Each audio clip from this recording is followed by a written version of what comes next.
ಸನ್ಮಾನ್ಯ ಸಭಾಪತಿಗಳೇ, ಚುಕ್ಕಾಗಿರಿತಿನ ಪ್ರಶ್ನೆ ಸಂಖ್ಯೆ 888 ಮಾನ್ಯ ಸಾರಿಗೆ ಸಚಿವರಲ್ಲಿ ಕೇಳಲಿಕ್ಕೆ ಬಯಸ್ತಾರೆ. ಸಭಾಪತಿಗಳೇ, ಇಂದಿನ ಬೆಳಗಾವಿ ಅಧಿವೇಶನದಲ್ಲಿ ಇದೇ ಪ್ರಶ್ನೆನ ಮಾನ್ಯ ಸಾರಿಗೆ ಸಚಿವರಿಗೆ ಕೇಳಿದ್ದೆ. ಆವತ್ತು ನನಗೆ ಮಾನ್ಯ ಸಚಿವರು ಒಂದು ಭರವಸೆಯನ್ನು ಕೊಟ್ಟರು. ಇದರ ಸಂಬಂಧಪಟ್ಟಂತೆ ನಿಮ್ಮಲ್ಲಿ ಯಾವುದೇ ಮಾಹಿತಿ ಇದ್ದರೂ ಕೂಡ ನನಗೂ ಕೊಡಿ, ನಾನು ಲೋಕಾಯುಕ್ತ ಅದರಲ್ಲಿ ಏನಾದರೂ ಸತ್ಯಾಂಶ ಇದ್ದರೆ ಲೋಕಾಯುಕ್ತ ಒಂದು ತನಿಖೆಗೆ ನಾನು ಆದೇಶ ಮಾಡ್ತೀನಿ ಅಂತೇಳಿ ಸದನದಲ್ಲಿ ಅವರು ನನಗೆ ಭರವಸೆ ಕೊಟ್ಟಿದ್ದರು. ನಾನು ಅದ್ರ ಪ್ರಕಾರ ಮಾನ್ಯ ಸಚಿವರಿಗೆ ಪತ್ರವನ್ನು ಬರೆದು ಅವ್ರಿಗೂ ಸಂಪೂರ್ಣ ಈ ಒಂದು ಡೂಪ್ಲಿಕೇಟ್ ಏನು ಸರ್ಟಿಫಿಕೇಟ್ ಪಡೆದಿರತಕ್ಕಂಥ ಈ ಒಂದು ನೌಕರರು ಏನಿದ್ದಾರೆ ಆ ವಿಚಾರವಾಗಿ ಸಂಪೂರ್ಣ ಮಾಹಿತಿಯನ್ನು ಕೊಟ್ಟಿದ್ದೆ. ಏನೂ ಕ್ರಮ ಆಗಿಲ್ಲ. ಆಗಲೇ 3 ತಿಂಗಳು ಆಗಿದೆ ಸಭಾಪತಿಗಳೇ. ಒಂದು. ಎರಡನೇದು, ಈ ಪ್ರಶ್ನೆ ನಾನು ಕೇಳಿರತಕ್ಕಂಥದ್ದು 15/12. ಈ ಪ್ರಶ್ನೆಗೆ ಇದು ಸಂಪೂರ್ಣ ವಿವರಗಳು ನಾನು ಕೊಟ್ಟಿರತಕ್ಕಂಥದ್ದು 15/12ಕ್ಕೆ ನಾನು ಕೊಟ್ಟಿದ್ದೀನಿ. ಅದಾದ ನಂತರ ಈ ಒಂದು 23/2ಕ್ಕೆ ನಾನು ಈ ಒಂದು ಪ್ರಶ್ನೆನ ಈಗ ಈ ಸದನದಲ್ಲಿ ಮಾತಾಡಬೇಕು ಅಂತೇಳಿ ಕೊಟ್ಟಾಗ ಅದ ನಂತರ 1 ವಾರಕ್ಕೆ ಒಂದು ನೋಟಿಸನ್ನು ಕಳಿಸ್ತಾರೆ ಇಲಾಖೆ ಅಧಿಕಾರಿಗಳು. ಆ ನೋಟಿಸು 7 ಡೇಸ್ ಅಲ್ಲಿ ಕಳಿಸಿ 15 ದಿವಸದಲ್ಲಿ ಉತ್ತರ ಕೊಡಿ ಅಂತ ಏನೋ ಒಂದು ನೆಪಕ್ಕೆ ಇದನ್ನು ಕಳಿಸಿದ್ದಾರೆ. ಯಾಕೆಂದ್ರೆ ಮಾನ್ಯ ಸಚಿವರ ಬಗ್ಗೆ ನನಗೆ ಗೌರವ ಇದೆ. ಯಾಕೆಂದ್ರೆ ಅವರು ಬಹಳ ಉತ್ತಮವಾದಂತ ಕೆಲಸ ಮಾಡ್ತಾ ಇದ್ದಾರೆ. ಆದ್ರೆ ಈ ಇಲಾಖಾ ಅಧಿಕಾರಿಗಳು ಯಾವ ತರ ಮಿಸ್ಗೈಡ್ ಮಾಡ್ತಾರೆ ಅನ್ನೋದನ್ನ ತಮ್ಮ ಗಮನಕ್ಕೆ ತಮ್ಮ ಮೂಲಕ ಸಚಿವರಿಗೆ ತರಲಿಕ್ಕೆ ನಾನು ಬಯಸ್ತಾ ಇದ್ದೀನಿ.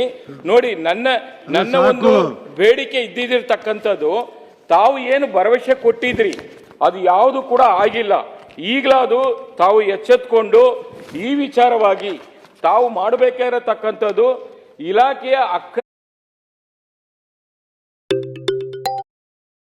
ಅಕ್ರಮವಾಗಿ ಯಾರು ಏನು ಮಾಡಿದ್ದಾರೆ ಅವ್ರ ವಿರುದ್ಧವಾಗಿ ಶಿಸ್ತು ಕ್ರಮ ಆಗಬೇಕು. ಅದನ್ನು ತಾವು ಮಾಡ್ತೀನಿ ಅಂತ ಹೇಳಿದ್ರಿ. ಬರೀ ನೋಟಿಸ್ ಕೊಟ್ಟು ಸಭಾಧ್ಯಕ್ಷರೇ, ಹಿಂದಿನ ಬೆಳಗಾಂ ಸೆಷನ್ನಲ್ಲೂ ಕೂಡ ಪ್ರಸ್ತಾಪ ಮಾಡಿದ್ದರು ಸಭಾಧ್ಯಕ್ಷರೇ.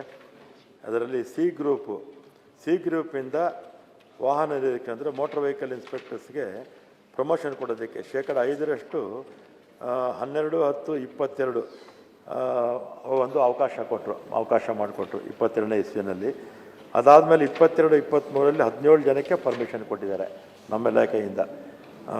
ಅಂದರೆ ಇದು ಹೈಯರ್ ಸ್ಟಡೀಸು ಅವ್ರ ಎಕ್ಸ್ಪೀರಿಯನ್ಸ್ ಮೇಲೆ ಬೇರೆ ಕಡೆ ಹೋಗಿ ಓದೋದಕ್ಕೆ ಅವಕಾಶ ಇದೆ. ಆತ 17 ಜನ ತೊಗೊಂಡ್ರು. 23-24ರಲ್ಲಿ 24 ಜನ ತೊಗೊಂಡ್ರು. 15ರಲ್ಲಿ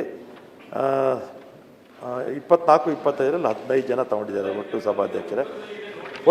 ಹೇಳ್ತೀನಿ ಕೊಟ್ಟಾದ್ಮೇಲೆ ಅದರಲ್ಲಿ 41 ಜನ 3 ಜನ ಸೇರ ಇಲ್ಲ ಸಭಾಧ್ಯಕ್ಷರು. ಇಬ್ಬರು ನಾಟ್ ಕನ್ಸರ್ನ್, ನಮ್ಮ ಇಲಾಖೆಯವರಲ್ಲ ಇದು ಕೊಟ್ಟಿರ್ತಕ್ಕಂಥದ್ದು. ಆಮೇಲೆ ಇಬ್ಬರು ರೆಗ್ಯುಲರ್ ಆಗಿ ರಜಾ ಹಾಕ್ಬಿಟ್ಟು ಹೋಗಿ ಓದ್ತಾ ಇದ್ದಾರೆ. ಇದ್ರ ಬಗ್ಗೆ ಏನು ಮಾಹಿತಿ ಇಲ್ಲ ಸಭಾಧ್ಯಕ್ಷರೇ. ಆಮೇಲೆ ನಮ್ಮ ಆಯುಕ್ತರು 9/5/25ಕ್ಕೆ ಟೆಕ್ನಿಕಲ್ ಬೋರ್ಡ್ ಡೈರೆಕ್ಟರ್ಗೆ ಲೆಟ್ರ್ ಬರೀತಾರೆ. 29/11/25ಕ್ಕೆ ಲೆಟ್ರ್ ಬರೀತಾರೆ. ಅವರಿಂದ ಸರಿಯಾಗಿ ಮಾಹಿತಿ ನಮಗೆ ಸಿಗೋದಿಲ್ಲ ಸಭಾಧ್ಯಕ್ಷರೇ.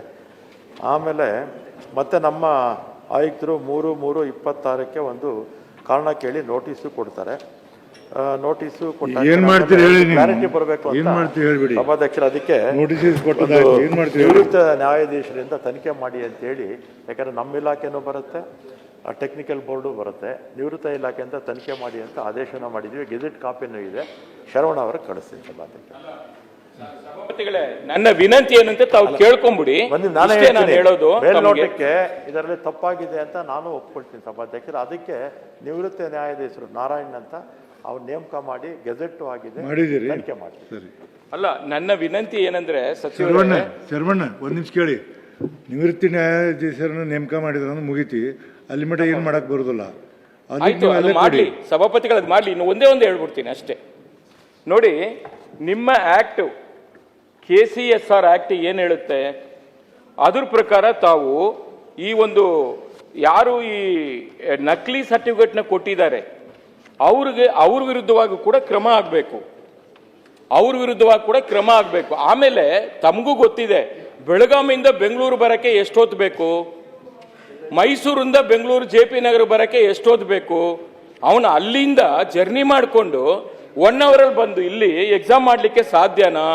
ಅವ್ರು ಯಾವ ಥರ ಈ ನಕಲಿ ಸರ್ಟಿಫಿಕೇಟ್ನ ಫೇಕ್ ಸರ್ಟಿಫಿಕೇಟ್ನ ಕೊಟ್ಟಿದ್ದಾರೆ ಅವ್ರಿಗೆ ಕ್ರಮ ಆಗಬೇಕು. ಯಾಕೆಂದ್ರೆ ನೋಡಿ ಎಷ್ಟು ಜನ ಕಾಯ್ತಾ ಇದ್ದಾರೆ ನೇಮಕಾತಿಗೋಸ್ಕರ, ಫಲಾನುಭವಿಗಳಿದ್ದಾರೆ, ಅವ್ರಿಗೆಲ್ಲ ನ್ಯಾಯ ಸಿಗ್ಬೇಕಲ್ಲ ಸಚಿವರೇ, ಅದು ನನ್ನ ಉದ್ದೇಶ. ನೋಡಿ ಈ ಡಿಪ್ಲೊಮಾ ಸರ್ಟಿಫಿಕೇಟ್ ನೇಮಕಾತಿ ಮಾಡ್ತಾ ಇರತಕ್ಕಂಥ ವಿದ್ಯಾರ್ಥಿಗಳಿಗೆ.